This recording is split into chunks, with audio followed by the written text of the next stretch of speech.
धर्मनगर सब जेल में एक सुरक्षा गार्ड पर हमला कर 6 कैदी फरार हो गए। इसी बीच पुलिस ने बताया कि फरार कैदियों को जल्द से जल्द गिरफ्तार करने के लिए एक विशेष टीम का गठन किया गया है।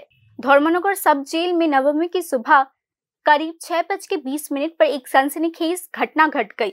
सुरक्षाकर्मी पर हमला करने के बाद कुछ ही पलों में कालिकापुर सब जेल का दरवाजा खोलकर 6 कुख्यात कैदी फरार हो गए। इस घटना से पूरे धर्मनगर इलाके में दहशत का माहौल फैल चुका है। भागने वाले में नजीमुद्दीन, रहीम अली, सुनील देबबर्मा, नारायण चंद्र दत्त, रोशन अली और अब्दुल पट्टा शामिल है। उनके हमले में गंभीर रूप से घायल हुए सुरक्षाकर्मी गेदू मियां का अस्पताल में इलाज चल रहा है। Around 6 AM in the morning, ছয়জন আসামি এখান থেকে পালিয়ে গেছে।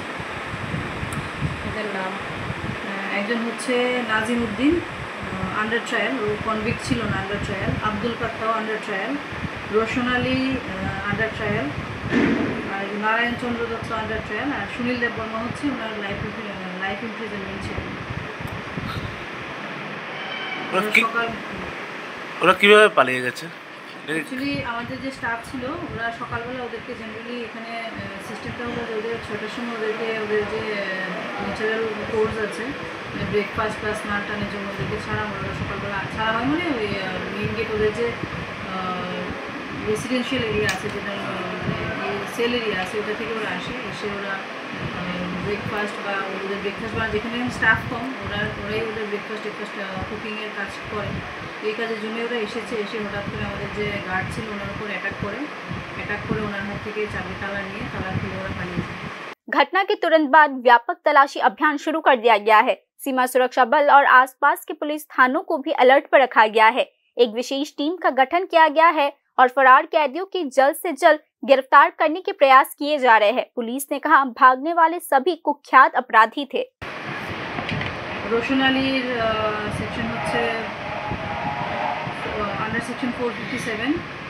रोशन अलीर 3টা সেকশন আছে, under section 457, under section 395, under section 392।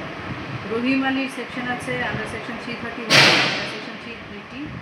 Abdul পাত্তার এখনো জাস্ট হয়েছে, এনডিপিএস কেসে ছিল। আর সুনীল দেববর্মা তো ছিল, লাইফ ইমপ্রিজনমেন্টের কনভিক্ট ছিল अंडर सेक्शन 364, 302 আর 201। আমরা এখন ইনভেস্টিগেশন করছি। আর কনসার্ন সমস্ত থানা, সমস্ত পুলিশ স্টেশনকে ইনফর্ম করে দেওয়া হয়েছে। বর্ডারিং যত সাব ডিভিশন আছে ইনফর্ম করে দেওয়া হয়েছে। বিএসএফ ইনফর্ম করে দেওয়া হয়েছে। আমাদের ডিটেল সার্চ অপারেশন চলছে। তো আর এখানে ইন্টারনাল আমরা ইনকোয়ারিও করছি, ইনভেস্টিগেশন করছি। তো আমাদের ইনভেস্টিগেশন শেষে আমরা